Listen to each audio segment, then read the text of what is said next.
More than 50 million Americans have health insurance coverage under United Health, the largest health insurance company in the United States. The New York Times published a major expose on United Health. The investigations headline United Health's campaign to quiet critics. A docu-series critical of United Health called Modern Medical Mafia that was available on Amazon and Vimeo until it wasn't. Pharmacy benefit managers, or PBMs, are responsible for negotiating pharmacy prices with drug manufacturers. They're being accused of profiting by inflating drug costs and squeezing Main Street pharmacies. But in the PBM industry, nobody knows what their drugs cost. Patients are getting screwed. Plans that are managed by you, and you guys are getting rich off of it. I mean, absolutely filthy rich. These are huge behemoths, and we've got 3 of them in our country that basically has control of 80% of every insured, including Medicare, but they've become so powerful. They are the quintessential middlemen. They're the paper shufflers, but they've got everyone by the short hairs because they control the data, they control the formularies, they control the rebates, they control the costs. They have positioned themselves so that they control everything. There are people literally dying because they can't afford their medicines. There are people literally going bankrupt because they can't afford their medicines. How angry are people when they realize the cost to make a drug is $16, but they're getting charged $7,000? But when it comes to medicines, like, this isn't about luxury, this is about potentially life and death. The United States has the highest drug prices in the world, by far. The United States is the only country that has PBMs. These PBMs, their profits are in the billions every quarter. Oh, it's like a license to print money to be a PBM. Found that the top 3 PBM companies generated $7.3 billion in profits. $7.3 billion. That's a lot of money. Why is it that nobody can afford their drugs in this country, but you're making $7.3 billion? That's more than the revenue of some nations. That's how broken the system is. A patient is walking with insurance, and it's costing them money. And not only are they buying a more expensive drug, a portion of their copay is going to pay the PBM. The patient doesn't get the benefit of those savings. All they get is their physician being told, you can prescribe that drug, but we ain't going to pay for it. The outcome of their decisions is if they're practicing medicine without a license. You know, the doctor prescribed the generic, the patient went to the drugstore, and the drugstore said, I am sorry, that's excluded from your formulary. The only one that's covered is the $10,000 a month drug. I stay up at night worrying of the ramifications of what's going to happen because I know the patient isn't on the right medicine, but they can't afford the right medicine because it's no longer covered because the manufacturer didn't kick back enough money to the PBM to make it to the formulary. Our son Cole was 22. We knew he would have asthma. He was prescribed a daily steroid medication. When Cole did arrive at the emergency room, he was lifeless. On Sunday, January 21st, he passed at 10:06 p.m. He was out of his medicine. And we're like, what? Cole went up to the counter and came back and showed me on his phone that it said like $539.18. And Cole was like, I can't afford that. That same medicine for a 90-day supply last year was like $70.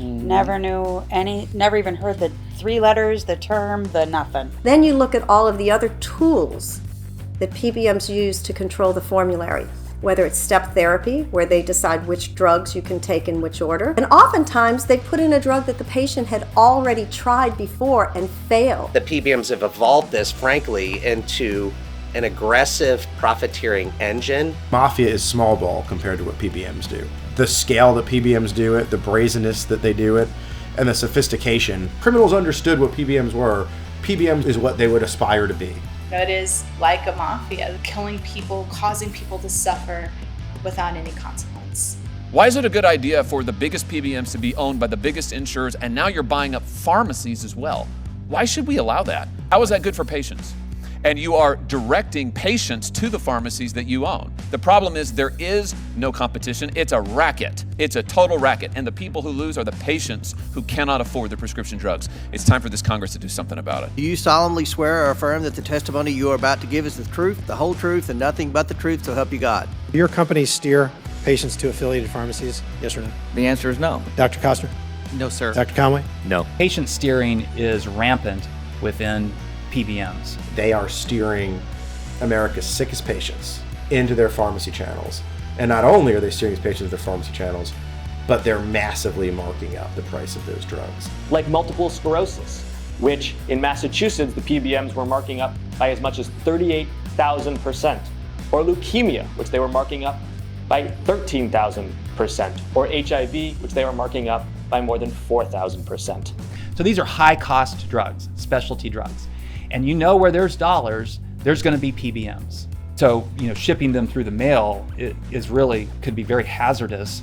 The average patient, if they're getting a specialty drug, they're probably getting it through the mail, and they're probably getting it from one of those 3 PBM-owned mail-order pharmacies, not because they're choosing to, but because they have to. Have you ever considered how the temperature inside your mailbox could affect your mail-order prescription medications? Most of those medications have specific warning labels about temperature. One place you want to avoid at all costs is leaving anything in your car. This can negatively affect anything inside, from ibuprofen in your center console to birth control in your purse. My son, when he was born, was totally healthy. Just beautiful, blue-eyed baby boy. Just curly hair. One day I came home, I noticed that his eyes were glossy. He had like 100-degree fever. He ended up getting a transplant about a week later. It was just life overnight just changed.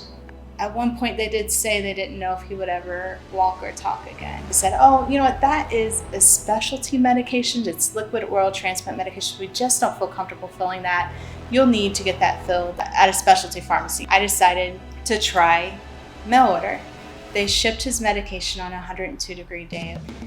I remember filling the bottle and they're just like, gosh, it's hot, but I'm like, there's no way they would do this and it not be safe. But then it was probably about a week later, my son would get a call from the transplant nurse after he just got labs done. And she's like, Loretta, we need you up here. He's in rejection. I thought about those medications and I'm like, I can never again use mail order pharmacy unless I can ensure that it's safe. And then in 2018, we're being forced to mail order pharmacy. And that's whenever I learned the worst about mail order pharmacy. During my time at Southwestern, I was able to complete a mail order research project over the exposure of mail order drugs to excessive temperatures. We logged the temperature every 5 minutes. 80% of our packages, cold chain and non-cold chain, they reach temperatures considered excessive or unsafe. All of our cold chain drugs fail.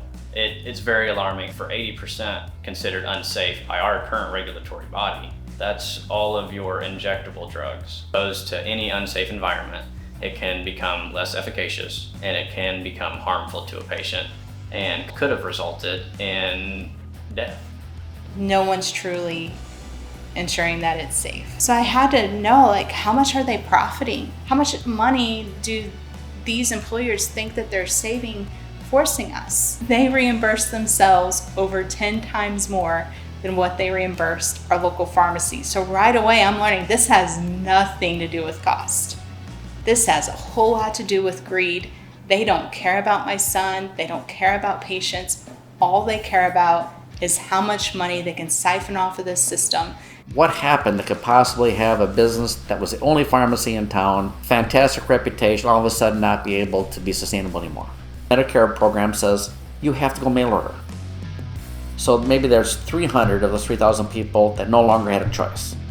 Patient base where they can't come anymore, pretty soon you wake up one day and says, okay, there's not enough there to pay the light bill anymore. We absolutely think that PBMs aren't just looked at in a void, but it is an economic impact. Everyone in the pharmaceutical channel, including patients and pharmacies, hostage over their prescription drugs. The scary thing is they employ over 90,000 doctors. Now the insurance companies owning the PBM, owning the pharmacy, owning the specialty pharmacy, owning the bank, owning the data. Now they own the doctors too. Are they too big to fail? Are they too big to legislate against? We've been almost conditioned as a country, well, that's just the way it is. So you're able to get a big rebate to line your own pockets. And along the way, you're actually lining the pockets of 3 other parties. All that's absolutely harming and literally can show a direct correlation to killing people. This is the definition of racketeering. So if the first time is at public, we get to see these guys get questioned by Congress and they lie to them, what are they doing to everybody else? They have you. We need to breathe.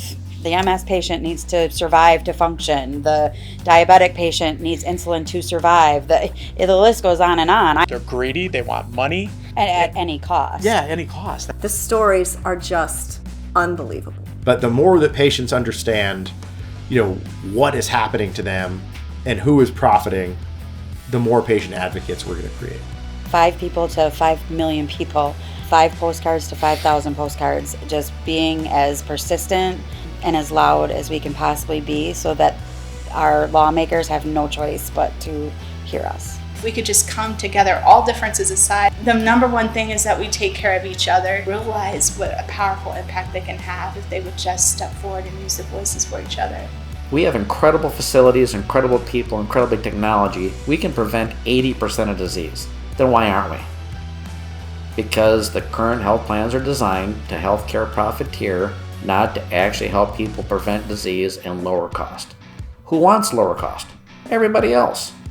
What patient doesn't want to feel good and feel better? What employer doesn't want to give more benefits, have their people healthier and happier? And you're going to see all kinds of evidence. And the good news is we already know how. We just got to do it now.